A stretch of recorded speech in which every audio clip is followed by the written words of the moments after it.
losing their job. And a pleasant good afternoon to you. It is time for another local candidate forum, this one featuring the candidates for the Minnesota Senate from District 27, incumbent Democrat Dan Sparks and Republican challenger Jeanne Dornink here on this Wednesday afternoon, the first of two forums to be held here this afternoon. Just a short while, we'll be having with us the representative or the contestants in the State District 27B race in just a short while, and that is Democratic incumbent Jeanne Poppe and Republican challenger Patricia Mueller in just a short while. But again, also streaming worldwide here at myaustinminnesota.com today. This forum being held in conjunction with the Austin Area Chamber of Commerce, and the candidates will be given a chance to make an opening statement here in just a short while, followed by questions that have been submitted by the chamber. The candidates will have a maximum of 2 minutes to answer those questions, and at the end of the forum, they will also have a chance to deliver a closing statement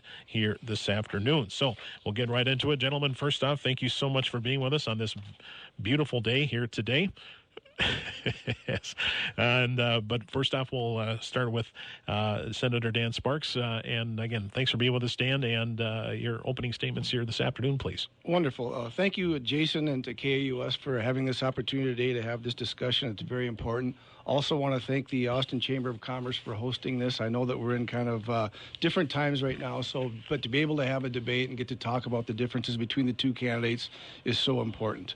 My name is State Senator Dan Sparks. It's been my honor and privilege to serve this district. I consider myself to have done a very good job. I've worked hard along with both parties to make sure that we get things done in St. Paul, and very happy with that track record, but we know every election cycle is different. So having said that, I think I'm the right choice, the right candidate for this time. I think obviously we're in some difficult times. We're going to be facing some very challenging situations going forward. So I think now more than ever, it's important to have a strong, independent voice that has proven results to continue to represent this district. Having said that, I've been a strong supporter of the ag sector. I've obviously been supported by business and labor in the past. And so I think, again, that's very important moving forward, that we have people that are willing to work together, go up there and roll our sleeves and really get things done for the good of this community. So with that, I again, just thank you guys for the opportunity to be here today to answer some questions and be able to have a nice discussion with you. All right. Thank you, Senator Sparks. And Mr. Dornink, your opening statement here this afternoon. Yes, I appreciate the KUS doing this, and Chamber, thank you very much. And I, too, enjoy the debate discussion to get the voters more informed. So I'll just tell you a little bit about myself. I've been married for 35 years to Vicki. We have 12 children, 8 girls and 4 boys. I grew up on a dairy farm. We not only did dairy, we did beef cattle. We raised up 100 beef cattle, and also farmed about 450 acres back in the 70s, which was a very large farm. So strong background in farming. Went to Austin Vocational School right here in Austin, and went through the 2-year program. Graduated from that, got into residential carpentry for a couple years. Started having, needed some more. As we had children, we needed a more secure job and some benefits, so I joined the local carpenter union in Rochester, 1382, went through the apprenticeship program there. Great program. You work during the day and you do night school twice a week. Got my journeyman card, worked, retired there, loved the work. 2009 rolled around, tough economy, a lot of people lost their jobs, and I was one of those. Mm-hmm. So 12 kids at home, can't fail. Got to go out and use the gifts and talents I learned from vocational school and on the job at the union. And so we started a family business, and that's what we continue yet today, is 11 years later, still doing that. And with the reason I'm running, I think my slogan is, it's time for a citizen, not a career politician. When I say citizen, it's more just a working class guy, the guys that and gals that work and get up every day and know what's going on in the workforce. So that's part of the reason, and being a stronger voice there with common sense and bringing a stronger voice to stand up for some of those policies that are kind of extreme. So look forward to more discussion. I see that my time is done, so thank you. All right. Thank you, Mr. Dornink. And we'll get right into the issues here this afternoon. We'll go back to Senator Sparks here. And Dan, I guess the first question that we've had submitted here, what are some of the district's current infrastructure needs? There are many, I'm sure, but what are some that kind of stand out to you that if elected, that you'd obviously keep working on? Absolutely. Great question, Jason. And we've worked hard in the past. Obviously, we have to go further, but we've been very successful in past years passing bonding bills and getting a lot of the infrastructure needs for our local communities. We could go back to that list, but I think we really want to focus on the future and moving forward. But having said that, obviously roads and bridges are very important. I think that's why it was a major disappointment that to this point we still have not been able to get a bonding bill passed this legislative session. There's blame to go around on both sides, but obviously that's a big deal. The other one locally for the Austin economy obviously is going to be the wastewater treatment plant. We had a nice amount of money set aside for that in the bonding bill. If that's not be able to happen, it's really going to put a huge burden on our local taxpayers. Mm-hmm. And so that's something, too, that we need to continue to fight for. We've done a great job in the past with some of our flood hazard mitigation. I think that's why we really stand out in St. Paul, is because we've been proven stewards of those dollars. We take those dollars, we have local matches, and we do a lot of wonderful things with that. And so I think that that's kind of where we're at right now. Obviously, on the Albert Lee side, they, too, have some projects that they would like to see moving forward. And so I'm hopeful that we can still get that done, but it's so important. And every year that we get further behind, Austin's not unusual in this. When we travel around the state with the bonding committee, we see it in all of our smaller communities too. Mm-hmm. We have an aging infrastructure that needs to be updated, but we just don't have the tax base or the capacity to spread it around. So I think that's kind of where our infrastructure needs are. I'll continue to fight for that. Like I said, we've been successful in the past, but we have to continue to look out the front mirror and make sure that we can get even more things done. Sure. And I'm glad to go back and continue fighting for those. Okay. Thank you, Senator Sparks. And Mr. Dornink, same question to you here this afternoon. What are some of the district's current infrastructure needs that you see them and that you would pursue if you were elected here in November? Yeah, and I have to agree with the senator. Infrastructure is needed to be.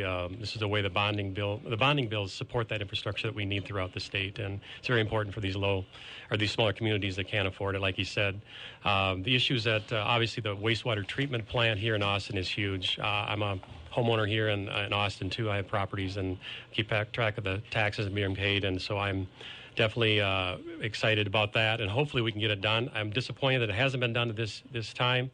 But other issues in Albert Lee, the flood mitigation, the Trunk Highway 65, which floods when we get large rains, that needs to be addressed, and that's in the current bonding bill. The Blazing Star Trail is another one that's been waiting for a long time. That's was in the one that I read anyways. And also new programs for townships, roads. There's some money in that throughout the states, helping some of those smaller townships support some of the things that they needed.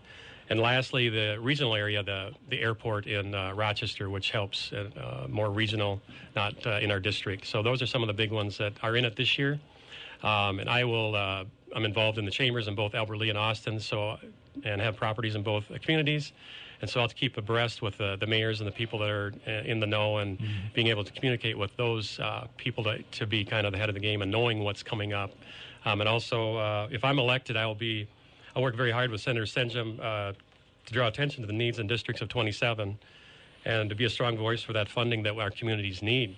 And like I said before, just being continually involved, listening to the needs of the people and to the local towns, Wells, and just some of the other communities that also have needs.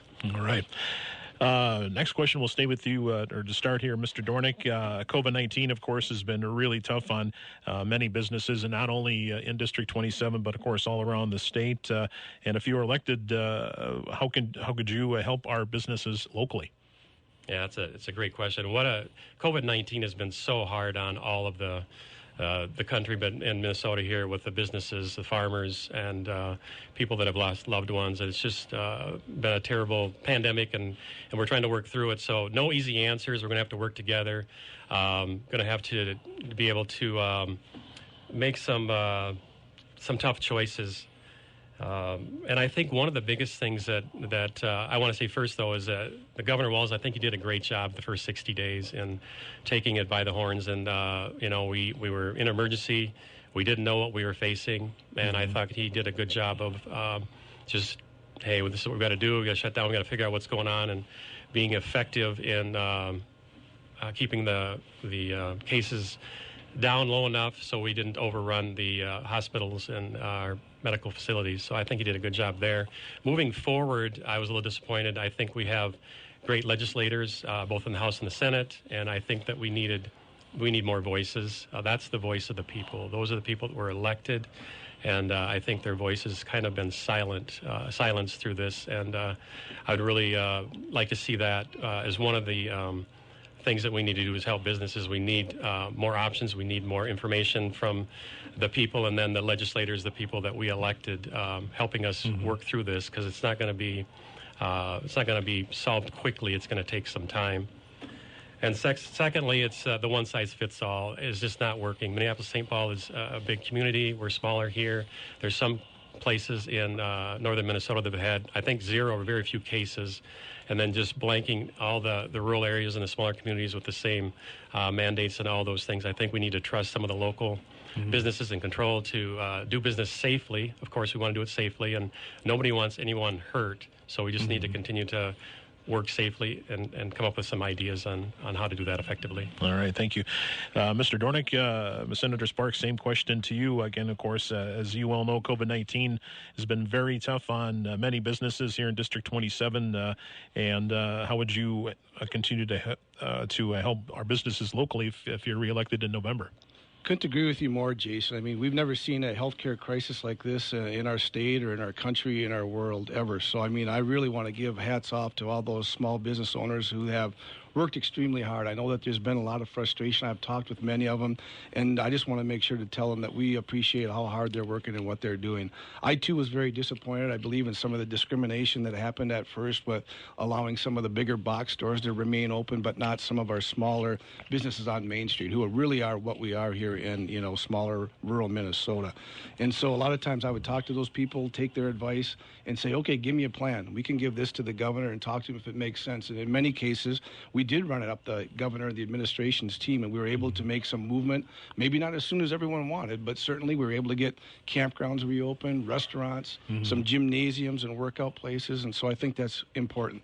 In fact, we talk about sometimes having to break away from our party, and I'm not afraid to do that. I never have been. Again, I talked about it in my opening statement. I'm an independent voice, and so during one of the special sessions, I even had to break away from the governor because I believed it was the right thing to do, and I voted in favor of allowing those businesses to reopen. And so I think that's important to remember. And I've been a champion and worked hard with the emergency small business grants and loans entered that the legislature had to try to help these folks.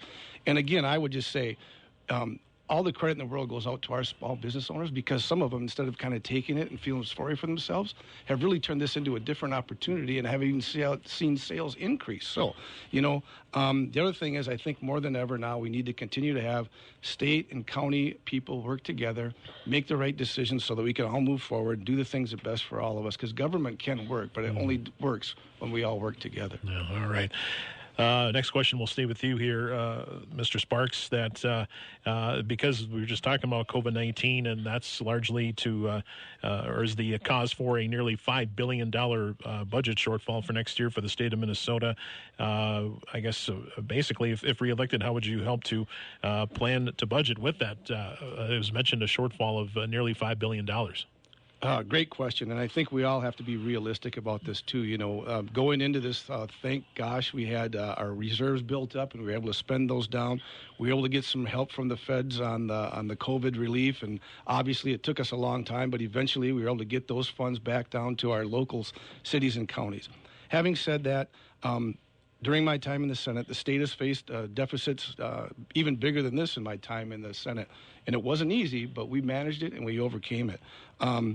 The job won't get done by playing politics or pointing fingers. Again, it's going to have to be both Democrats and Republicans working together, rolling up our sleeves, and there's not going to be any easy answers. We know that as we come out of this, our tax returns are going to be down, income for the state is going to be down, and there's going to have to be a lot of tough decisions to be made. But again, I would go back to that I think it's going to take experience and committed leaders with a strong track record to see Minnesota through this.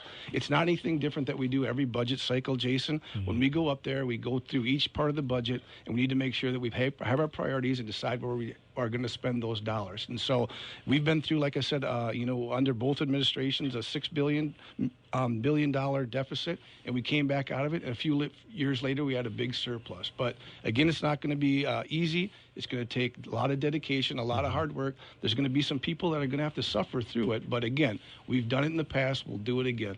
All right. All right, thank you, Senator Sparks. Mr. Dornink, same question to you. If you would be elected in November, how would you help to plan to budget that with that, again, nearly $5 billion budget shortfall for next year?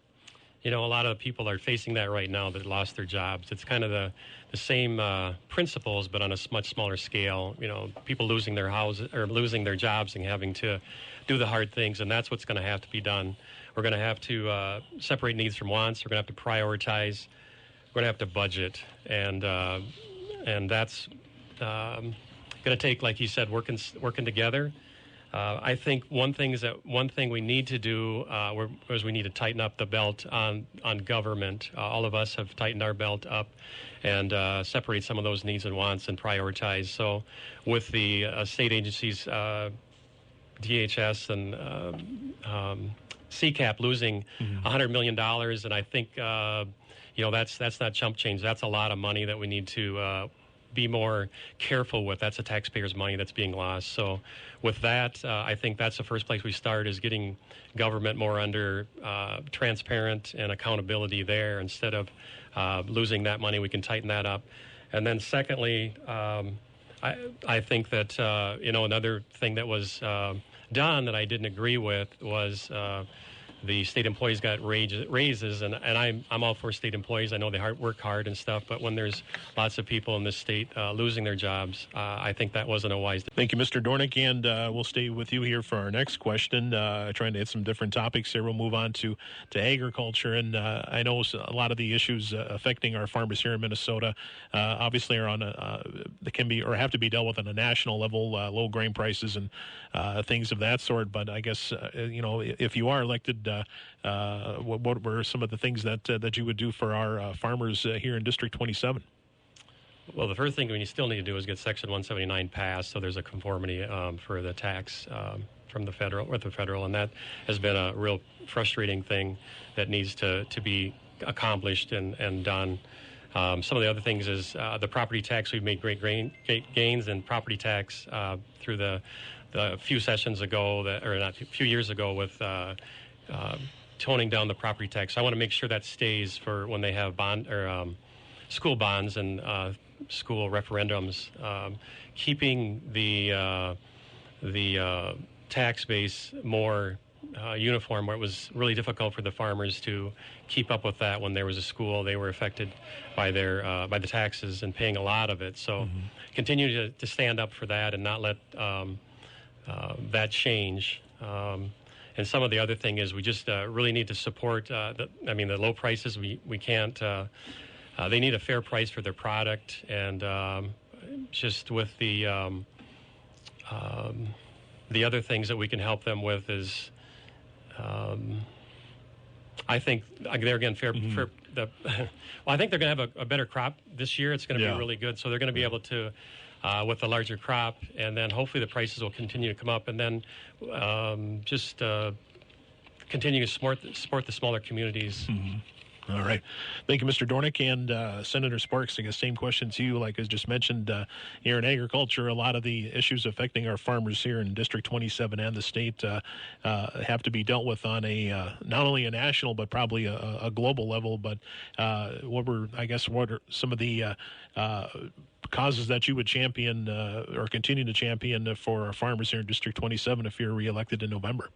Certainly, Jason, and we realize that agriculture is a huge part of not only this area, but obviously the entire state. I mean, agriculture really drives us, and it was interesting to see, when all the breakouts came out in the meatpacking plants, like how serious this stuff can really be. I mean, it really takes a lot of people in a lot of areas to move that food. And, if you talk about people getting a little excited if they can't get a roll of toilet paper, if you can't buy your local pork chop or some food at the Hy-Vee grocery store. And we did see for a while that there was rations put on that. So having said that, I've stayed very involved in the agriculture community. I go out for the past several years and still get in the tractor and drive. I really enjoy it. It kind of helps us.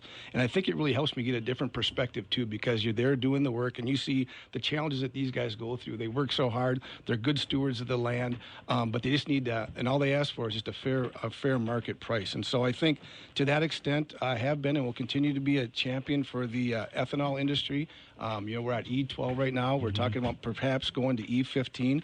I think also that farmers understand that they want to be good stewards of the land, but at the same time, we don't want to have added regulations that are put on them, and I think that we can continue to do that. My opponent obviously talked about Section 179. I've been a co-author, a chief author. We're ready to go. We had that bill all teed up. And again, unfortunately, politics came into play. But that doesn't mean we're going to stop working on that. And last but not least, I think now more than ever, too, that you do see some of the challenges that these farmers go through with lower commodity prices and the challenges that they face is that I worked hard, along with many of my colleagues, to work on mental health issues to make sure that those people do have an outlet or someplace or someone that they can talk to when they're trying to renew their line of credits or have all that stress on them. That's a difficult spot for many of those people to do. And in addition, we've also worked very hard to try to help young farmers come into the system because, as we know, this farming community is getting much older. So anything we can do to promote young farmers getting into the industry, we're totally supportive of that. Sure. All right. Moving on here to another subject, this one being healthcare, and we'll stay with you here, Senator Sparks. We had our questions submitted here that someone is asking that looking at the Affordable Care Act, would you have any firsthand experiences regarding enrollments? Absolutely. I don't know where that came from, but in all seriousness, I mean, healthcare is a huge issue in this district. When you walk around, I mean, obviously that's probably one of the other than the economy. I think that's something that we've heard, and not only this year. So there's no silver bullet, but to that extent, I've been a member of the Commerce Committee for several years in the Minnesota Senate, and I really thought that I understood insurance.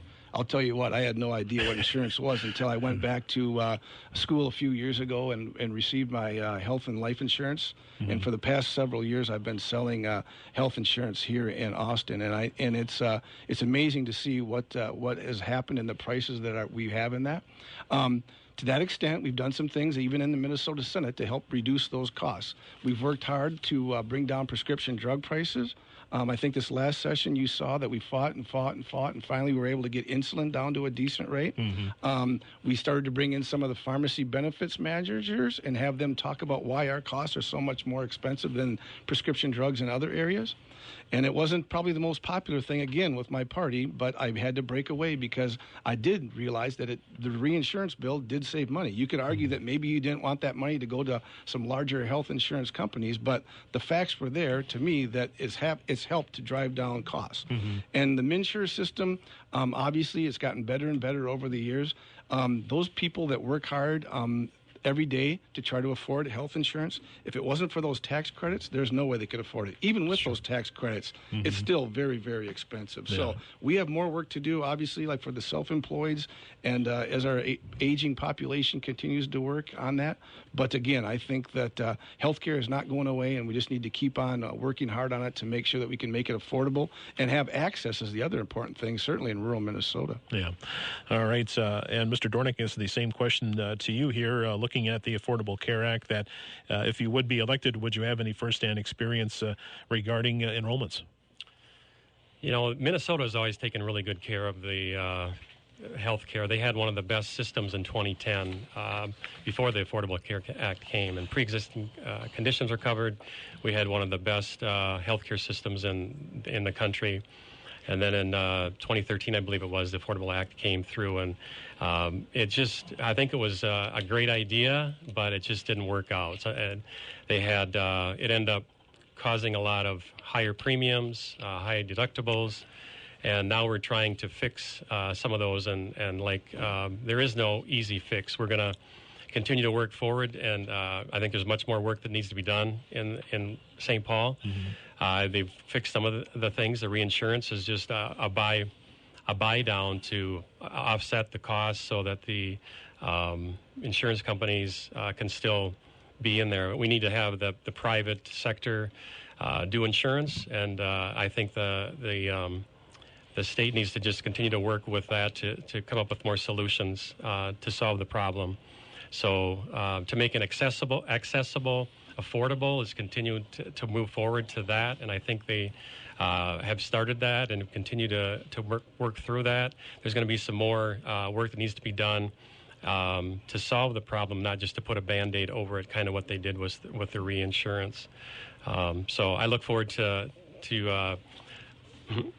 working with that. Now, there's the philosophy is smaller government, limited government, and to be able to let the free market system set more and making it so we can go across county line or state lines and make it more competitive too. And I think those are some of the answers that they've been talked about, but they haven't moved forward yet. Mm-hmm. So again, there's just more things that need to be done yet, but we're moving in the right direction. All right. One final question is, again, we move on to another topic, this one being education. And Mr. Dornink, we'll stay with you. Do you believe Minnesota's Safe Learning Plan for this school year is an effective response to addressing educational concerns during this pandemic? Oh, that's a great question, and it's remains to be seen yet. But I've talked to some superintendents, and I know they were excited to get back to school, and the kids are excited, and the parents are excited. Also, the little frustration was from the teachers and the superintendent I talked to was the scope of the directions that the government was given. He told me it was 130-some pages, so very difficult to implement. It was a little frustrating, but I think they're doing a great job. I think their teachers and local school board members and parents are really excited, and they're cautious, but they're excited that their kids are going back to school and doing it safely is the main goal. So I think more needs to be done, and I think we'll learn more as we continue to go through this. All of us we hope there's not a big flare-up, so we're kind of moving cautiously to see how things work, and I think that's one thing that we'll do is we'll slowly adapt and adjust as we learn more as we continue on through the school year. But there again, the main thing is to keep the students safe and teachers safe, and to continue to educate our students. And Minnesota has always been the leader in education, and I'm just proud of the schools, and I think they'll do a great job. I'm not. I'll just say that I am grateful for how it's working so far. I just talked to a teacher just yesterday, I guess, and things are they're different in how they're doing it. Some are doing hybrid classes, and some are doing that they're there in the classroom, and so I think we'll work it out. I think it'll just continue to get better as we learn. Step by step, going through the process as we things change. All right.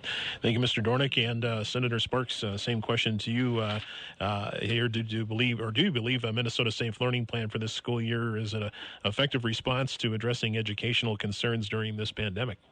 I sure do, and I think it was a difficult decision, and I know that some of the districts had to kind of line up their different plans, and we're kind of waiting. But I think as we watched the science and allowed the governor to kind of watch that, obviously he's a former educator, and I think we're certainly moving in the right direction. I can tell you this, Jason, that last March when this all came down and we found out that we were going to do a remote learning with my second grader, it was very challenging. And I'm not the only parent that I've heard that from. I've heard it from many. And so obviously I have a whole new appreciation for teachers and what they do. And obviously there's a reason why we want our kids in those classrooms. But at the end of the day, our children's safety and those teachers' safety and the custodian safety has to be our number one issue. So I would argue that the governor didn't have just one plan. He had 3 different plans that, especially around the state, we can talk to it. I know that we had concerns from some of the smaller districts like Grand Meadow that felt that they could open up, and I agreed with them. And so I think there's some of the smaller districts are going live. There's a combination, even if you look in the areas that we represent, Austin and Albert Lea are bigger districts. They have little different challenges of trying to spread those kids out, and they have just more children, so they're doing remote. In the middle schools, we're doing some hybrid. And so obviously, time will tell. We're hopeful that they've been very cautious, and I think that we're moving in the right direction. So I'm certainly hopeful. I think that our kids do a good job when they're there. We have some of the best teachers in the state, some of the best schools in the state. I'll put our schools up against any metro school or any suburban school in the state of Minnesota. But at the end of the day, I think that really the safety of our children and the people that work inside those schools has to be our number one priority. Even the bus drivers. I mean, it goes all the way from start to finish. So thank you. You bet. All right. Well, we reached the point of this forum here that we'll move on to closing statements. And Senator Sparks, if you would be so kind to give us your closing remarks here this afternoon. Perfect. Just thanks again, Jason, and to KUS Radio for this opportunity to visit with you guys this afternoon. Obviously, to the Austin Chamber of Commerce for hosting the event. I know it's been a challenging time for all of us, but having said that, again, like I said, it's been my honor and privilege to represent this district. I think I do a good job. You know, my entire career, I've made a point of being able to work not only with Democrats, Republicans, Independents. I think most of you that know me too know that I have a very open door policy. You may not always love the way I vote, but I guarantee you that I'll listen to both sides of the story. I'll weigh the debate and try to do the thing that I think is the best and the best for the most of the constituents of the people that I represent. There's no way I'm going to change that. There's no way I ever would change that. And so that's who I am. And I think now more than ever we need that in politics, because unfortunately you see kind of the Washington politics kind of pouring in even to this campaign in this race. And so it'll be interesting to see. I've heard from a lot of people that are very upset and kind of disgusted with some of the things that are happening, but time will tell. We have less than 2 months to an election that's going to be very heated, but I think that events like this are very important for us to talk about the things that we represent, the things that we believe, the things that we've gotten done, and the things that will continue to get done. So again, thank you so much for the opportunity to be here, and look forward to visiting with more people as we move into September and October. All right. And Mr. Dornink, your closing statement here this afternoon. Yeah, I want to thank you too, Jason, and the radio station here in Chamber. So we definitely are in difficult times here. And I just want to say that I've been a bridge builder working with all different types of people, and I think working with union labor and the background in agriculture, that I think I bring a different voice and a strong voice of common sense and change. I need some fresh energy and new ideas. And as we talk here, there's not a lot of difference between us. I think that both the senator and I agree on a lot of things. But the most important vote that we make is who we choose for leadership. And the party or team Sparks or Team Dornink, whichever we pick to run our team, it sets the agenda. So the majority leader is very important, and that vote is the most important vote that we make, because they set the agenda. And so the agenda for the party, the team that the senator on, is many times goes different ways than him, and he has to buck the system.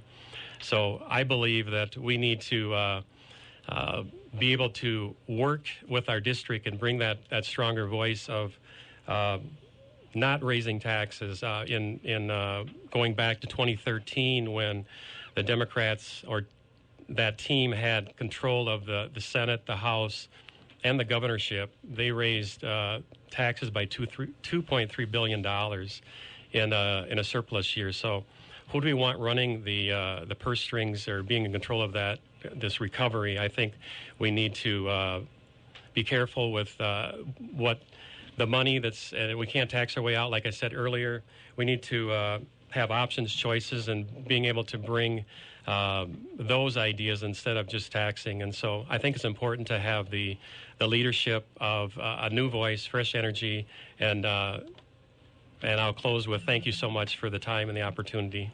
All right, Mr. Sparks, would you care to respond to as mentioned, talking about the taxes, or? Well, actually, after 18 years, I'm sure you can go back and try to find some votes that we've taken in the past. But again, I just said it's going to take strong leadership. We've raised taxes, we've cut taxes. We can go back and have those discussions. But, even to your earlier question about what's it going to take to, solve that $5 billion deficit, I never said raise taxes. Our local candidate forums continue here this afternoon, as glad to be joined here in studio by State District 27B Representative Jeanne Poppe, a DFLer, of course, here from Austin, and Republican challenger Patricia Mueller here for the 2020 election. Thank you both so much for being with us here today on KUS. And again, the same format here as we just had with our Senate candidates will go here. Again, being held in conjunction with the Austin Area Chamber of Commerce, and the candidates will be given a chance to make an opening statement, followed by questions that have been submitted by the Chamber. The candidates will have a maximum of 2 minutes to answer those questions, and at the end of the forum, they'll have a chance to deliver a closing statement. And Representative Poppe will let you get things underway with an opening statement. Thank you for being with us here this afternoon. Thanks, Jason. Thanks to the Austin Area Chamber of Commerce for providing this candidate forum and to KAUS for airing it for the public. My name is Jeanne Poppe, and I have represented District 27B in the Minnesota House for the past 16 years. I have a successful record, achieving many positive results for our area. I believe the potential and likelihood for success is driven by the relationships I have developed over more than 20 years of public service.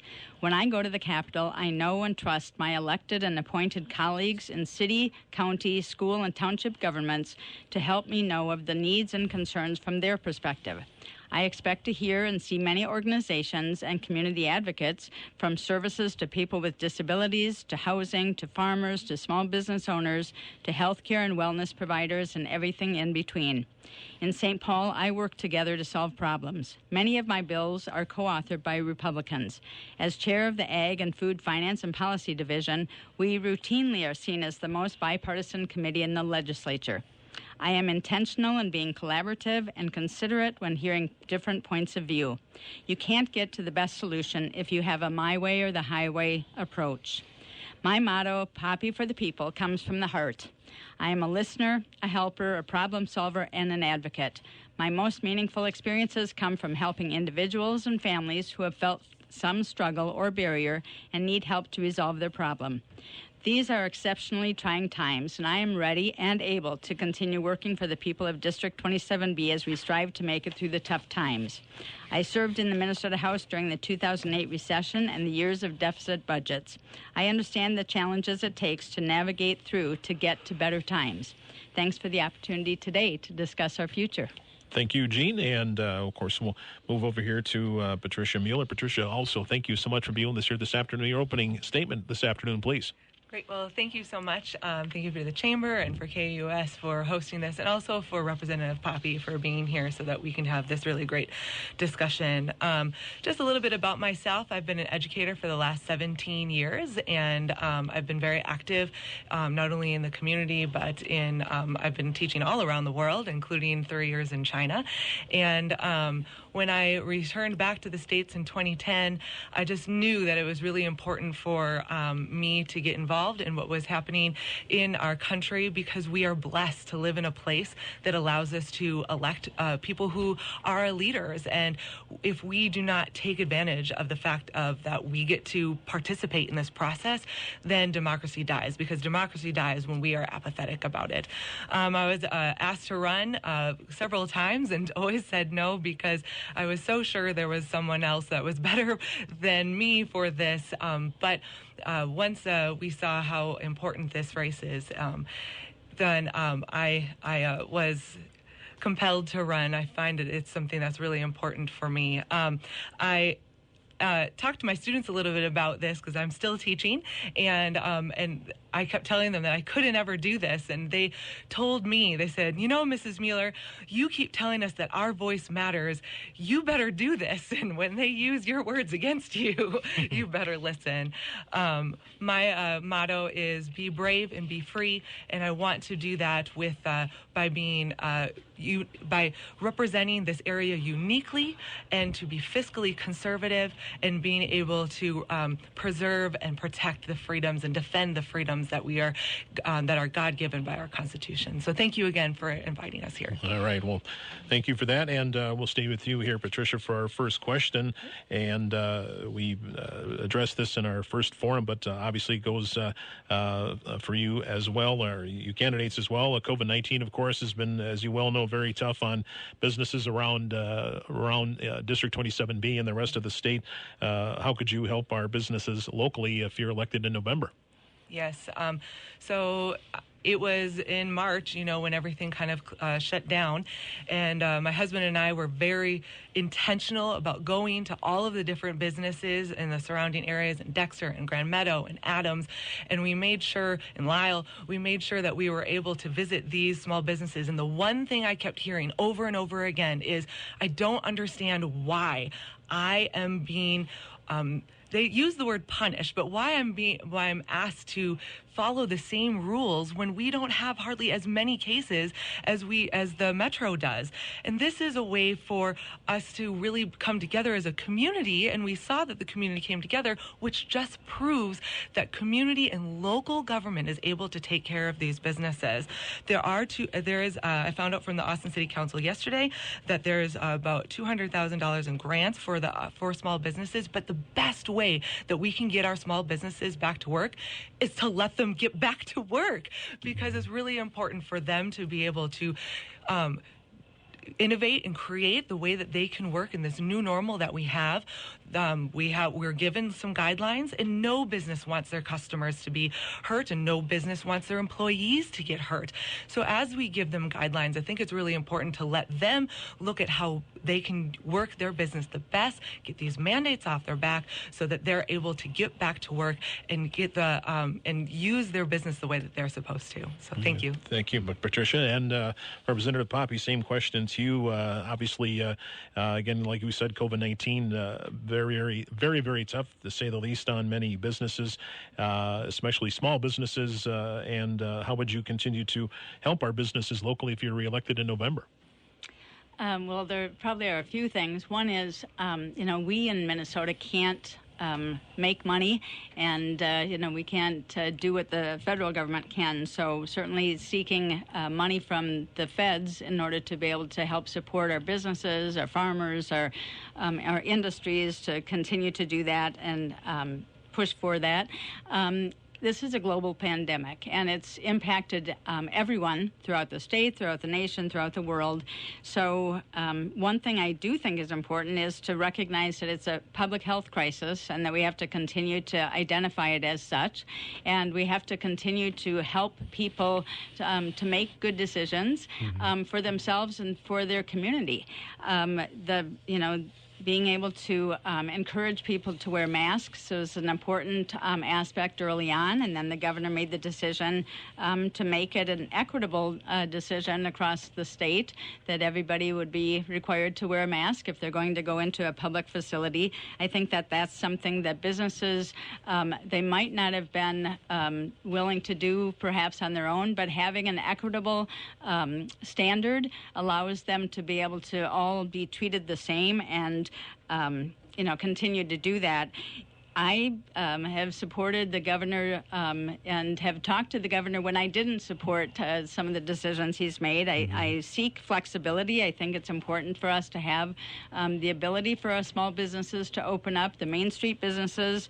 I would have liked to see that happen sooner, but I know that the governor is looking for the public health of everybody. So throughout the state, I will continue to seek opportunities for how we can spend CARES Act dollars and how we can get more CARES Act dollars here in the state so that we can help to support our businesses. And I think I'd appreciate that what the Chamber has done to support that as well. All right.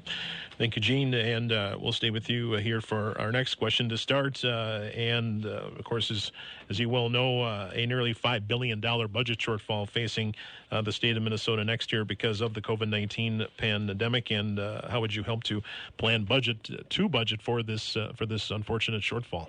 Jason, that's a great question. Minnesota is in a good spot because we did have healthy reserves, and that's something that has happened over the course of the last 8 years, 10 years. So I'm really glad that we were able to go into this, as awful as it's been, with some money in the bank. What we will have to do is we're going to have to look at each budget. Each department, each agency is going to have to come forward and be able to talk about what their priorities are. I know that they are already being asked to consider where they can cut, where they can reduce spending, where they can realign what the spending might be. But we're going to be looking at this. I don't want to see us borrowing again from the schools, which is something we did after the 2008 recession. That doesn't help our school districts. So to not go down that path, we're going to have to look at how we can reassess where money is going. But I'd say detailing really the budget and each of the budget items within whatever the, I'm an ag and food finance person, so it would be in the agriculture budget. What are the aspects of that budget that perhaps are less of a priority, even though most of it is a priority? So how do we continue to realign that and reassess? And I think that this is an opportunity for us to do that. It's also going to be a challenge for us. Yeah, right. And same question to you, Ms. Mueller. Again, as mentioned, if you're elected, obviously you've got this nearly $5 billion budget shortfall because of the COVID-19 pandemic staring you and the rest of the state representatives in the face. How would you plan to budget for that if you're elected in November? Well, thank you for asking. What we know right now is that, adding on to what Representative Poppe said, is that, we did have some healthy reserves, but we also know that we are the fifth highest tax state in our union here. And so it seems to be some sort of way where people keep thinking that, if we just keep asking for money. Now is not the time to be asking for more money from our families as they are struggling to make ends meet from the COVID crisis. We cannot continue to raise taxes, and just like Representative Poppe says, we can't print more money, and we have to have a balanced budget. So what we need to do is to go back and look at what our function of government is. What is the actual function of government? Looking for each of the places that we need to audit and examine each of our programs to make sure that they align to the essential function of government, and that there is no corruption, there's no wasteful spending, there's no fraud, because we know that there has been accounts of that. And that is not a good way that we spend our tax money. We are not accountable to the taxpayers when we are using their money inappropriately. And there's millions of dollars that have been wasted in previous years. And so we need to make sure that that is stopped and that we are able to then core back to what we are supposed to be doing as government in our core functions, so that we can govern effectively without raising taxes. Thank you. Thank you. We'll stay with you here, Ms. Mueller, for our next question. Right now, a big bonding bill kind of hanging in limbo right now at the state capitol. And if you're elected, I guess basically, what do you think are some of District 27B's current infrastructure needs? Well, thank you. I did a lot of talking with some people as this question was asked of us from the Austin Daily Herald, and so I was able to do a little bit of research with this and be able to ask some people. Infrastructure is one of the core functions of government, and roads and bridges and broadband, these are things that people need in order to access education, to access employment, to have commerce continue. And yet we know, while there still seems to be some sort of funding imbalance, because we have crumbling streets and areas in our district that are not being addressed, despite the fact that the the metro areas seem to continue to get more light rail and more like bike lanes. These are things that are not appropriate uses for people who are down here, where we're funding them, but yet we're not getting the benefits of any of them. And they're still being subsidized by the government, even after they're being used up in the cities. It's important for us to stand up. And if I'm elected, I want to be able to stand up and say, listen, we don't need to be funding these things that are just draining dollars from taxpayers in 27B who have no benefit from this. I want to be able to stand up and say to people that, listen, we need to have more fair, balanced funding and make tough choices to say we might not spend money here, but that's because we need essential repairs down in 27B. And so that's something I'm looking forward to being able to stand up and represent the people of 27B for. All right. Thank you. Thank you. Ms. Mueller, moving on back over here to Representative Poppe and Jeanne. Of course, as you well know, this the bonding bill is again still kind of it is in limbo here right now. And again, if you're reelected in November, I'm sure the needs that are in the bill right now obviously would be addressed. Hopefully, if it passes. But are there others that you think are of importance here in District 27B? Thanks, Jason. A bonding bill doesn't magically happen, because if it did, we would not be talking about it because it would magically happen and we'd have that taken care of. What it is a put together bill with needs from all over the state and people who have come to the Capitol and said, this is what we need in our small community, in our large city. This is what we need. This is how we need to do it.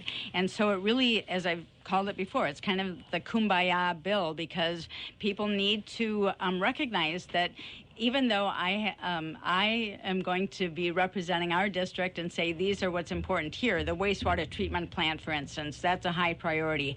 Making sure our local roads and bridges that we get the funding for. Maybe Riverland Community College has some additional needs and they want to grow and add on. We have flood hazard mitigation. That's something that we've gone to for 16 years. I've gotten bonding dollars to be able to address flood hazard mitigation and the needs that we have here. But we all come to the Capitol. We all say this is what we need from our district, but everybody has needs. And so trying to come up with a bill means that you have to try to figure out the geographic balance, the balance based on what the items are and what categories they're under, what the total amount is. This year we were hampered. The Senate Republicans wanted a very small bill, and since we hadn't been doing one for a while, we have many needs, so we need to have a larger bill. We also right now have that the House Republicans won't vote for a bill. It's something that we have to have a supermajority, so when you're not in a supermajority of one caucus, you have to have the other caucus support, and right now we're not getting that. So we're at a point in time where it's very difficult to be able to get a bonding bill. We do have needs, and I'd like to see us make that happen. All right. Staying with you here, Representative Poppe, for our next question. We addressed this in our first forum, but we'll do so again here, of course, that obviously the ag economy huge here in District 27B, and like we were mentioning, a lot of the problems with agriculture, low prices for crops and things of that sort have to be solved at a national and sometimes a global level, I should say. But what are some of the things that you would continue to push for our farmers here in 27B if you're reelected in November? Well, certainly I've been very proud to be able to be the chair of the House Ag and Food Finance and Policy Division. We are always looking at what is the greatest need in agriculture and what are the greatest opportunities for us to be able to support our farmers. One thing is Section 179. I was the chief author of that bill last year. The House headed in the bill. The governor headed in the tax bill. We were poised to move forward, but the Senate did not want to accept that as the bill moved forward. So Section 179 and having that be able to make it all the way through would be great. I've worked very hard on mental health issues.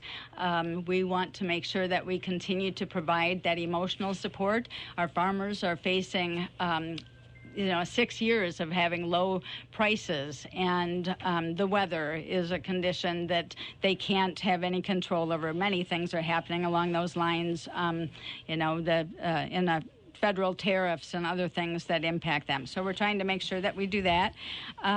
Infrastructure, again, when we talk about biofuels infrastructure and trying to make sure if we're going to have ethanol and we want to increase that, then how do we have the infrastructure for that? Can we get that built throughout the state? Not everybody is prepared for that. Not everybody has the money to be able to deal with that. So we're going to continue to work on that.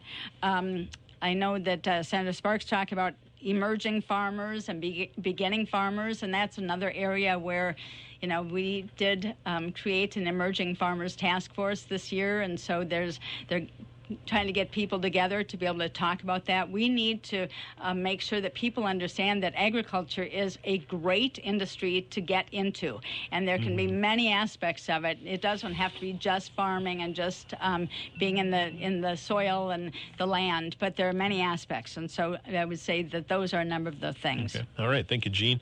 And moving back over here, but Patricia, same question to you. Like I was mentioning, a lot of these issues, unfortunately, affecting our farmers have to to be solved hopefully they're solved on a national or a global level. But what would be some of the things that you would do for our farmers here in District 27B if you're elected on November 3rd? Great. Well, thank you. It is true that Representative Poppe has been the chair of the Ag Committee, and I definitely do not have the benefit of that, of being up in the legislature for the last 16 years. But the benefit I do have is that I understand as a teacher how important it is to learn from the people who are doing the work. Mm-hmm. And so I, early on in my campaign, I got together some people who are farmers, and I said, I just want to listen to you. I want to listen to what your needs are and how I could best represent you in St. Paul, because this is an area that I need to learn about. And they were so excited to be able to share about who they were and how they can best, how they need to have more freedom to farm the way that they want to farm.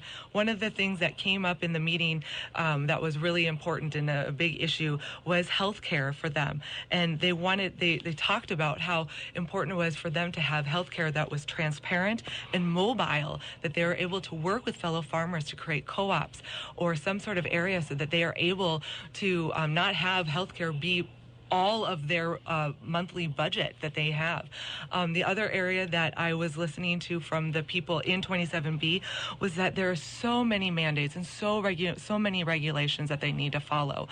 And so I think one of the things that I really bring to the table, one of the advantages that I bring to the table, is that I understand how important it is to learn from people who are in the trenches doing the work, listening to them and as they tell me their concerns and their issues, so that I can then go and best represent them in St. Paul. Okay. And one final question. We'll move on to education here. And Patricia, staying with you for this one, do you believe Minnesota's Safe Learning Plan for this year is an effective response to addressing the educational concerns during this pandemic? Okay, well, thank you so much. And 2 minutes is going to be a struggle. I'm in the trenches right now. I am a teacher teaching currently right now in a public school. And so I understand all of the mandates and all of the craziness that is happening in the classroom. What was disappointing for me was the fact that the governor said that we were going to have district decisions, and that seemed like a great idea. But then they said, JK, we're going to make sure that you follow what is in the county. And so now for Mueller County, we have to make sure that we do a different learning plan for how many active cases there are. Well, that means Austin and Lisle and Grand Meadow and all these other rural districts have to follow the same plan, and they may not have hardly any cases in their town. Listen, we know that students need to be in the classroom, and they are heroic efforts by the teachers, by the administrators, and by the students to be flexible and be able to kind of accommodate with these changes. But we need to follow science. We need to make sure that we are looking at how important it is that students are with each other, they're with educators, that they have multiple avenues to learn and multiple avenues to look at their passions and their desired outcomes in their life. And it's so important that we are able to provide quality education for them. And, one of the things that I struggled with the most, especially as an educator, was the fact that, we are to provide distance learning for people, and that's great, and our teachers are doing an amazing job. But public schools aren't designed for that. Mm-hmm. And so by promoting, free online options for our students could have been a way for us to have provided quality education in a way that is actually built for online schools. So thank you so much, and passion of mine. All right. Thank you, Patricia. Representative Poppe, same question to you. Do you think Minnesota's Safe Learning Plan for this school year is an effective response to addressing educational concerns during this COVID-19 pandemic? I think it's the best response at this time. We don't know what the future holds. We don't know, and that's been one of the issues, I think, from the beginning of the global pandemic and our reaction to it. It's always a reaction because we don't know. And as we learn more, we are able to develop more, better strategy. And so as we move forward, I think, the governor gave options. He gave in-person, online, or the hybrid. And every school has the opportunity, along with their school board, which is their community representatives for that school, to be able to determine how they're best going to address that. And yes, there are some parameters around that, but that's because we need to also maintain public health, and that's got to be a consideration. Certainly wearing masks in and out of school when you're in the community, that's a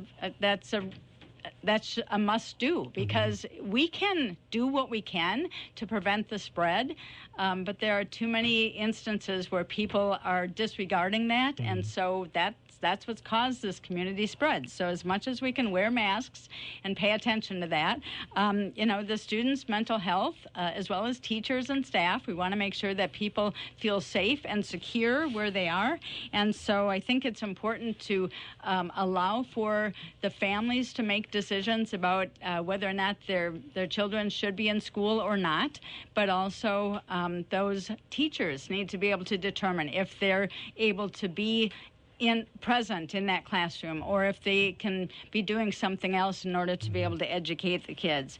I think the governor has, as a teacher himself, he's really concerned about this. As a parent, he wants to make sure that he's making the best decisions, but he also understands that flexibility mattered. Sure. All right. Thank you, Representative Poppe. And we'll move on now to closing statements here for this forum. And we'll move over to Patricia Mueller. Your closing statement this afternoon, please. Great. Well, thank you again for hosting this forum. It's so important for the public to be able to hear from us, especially during these strange times where we don't get to do some of the normal things.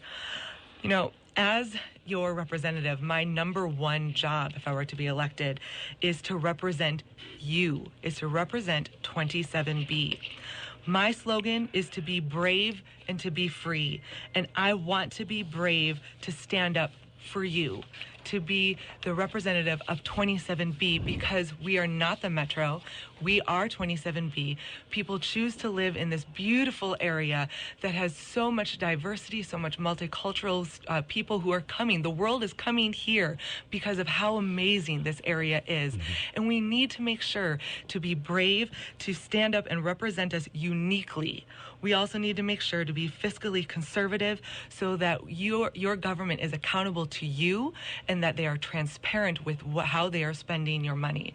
And then finally, we need to make sure that I want to be brave to preserve your freedoms, to preserve your God-given rights like life, liberty, and the pursuit of happiness, with supporting and preserving small businesses, making sure that we're pro-small business, pro-Second Amendment, pro-religious freedom. I really want to make sure all these values that we hold down here in 27B are so unique and so special that I want to make sure that I am your representative that uniquely represents you down here.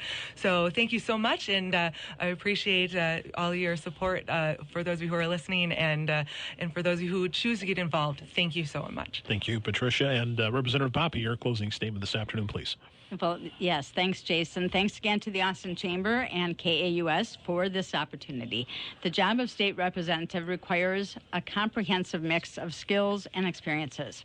There are often many perspectives and positions on a number of issues. Listening and learning from constituents is an ongoing activity and one I take seriously. I appreciate hearing from people with different perspectives when the dialogue is civil and respectful. At times, I have changed my position on issues when provided reasons to do so. I'm a member of the DFL caucus, but there are times I don't follow the caucus because people in our district have a different perspective. I support our business community and our farmers. I support labor and our teachers. I want health care to be affordable and accessible to all residents of our district.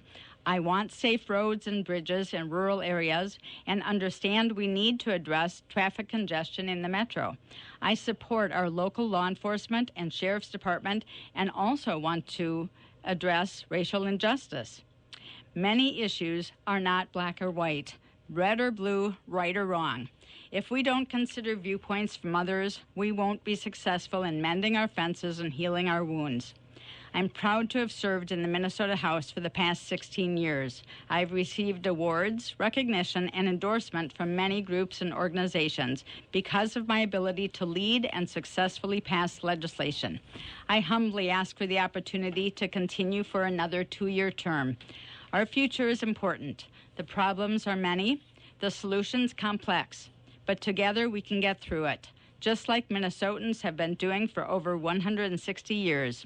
I would appreciate your vote on or before November 3rd. Thank you. All right. Well, thank you both so much for being with us here this afternoon on AM 1480 at KAUS.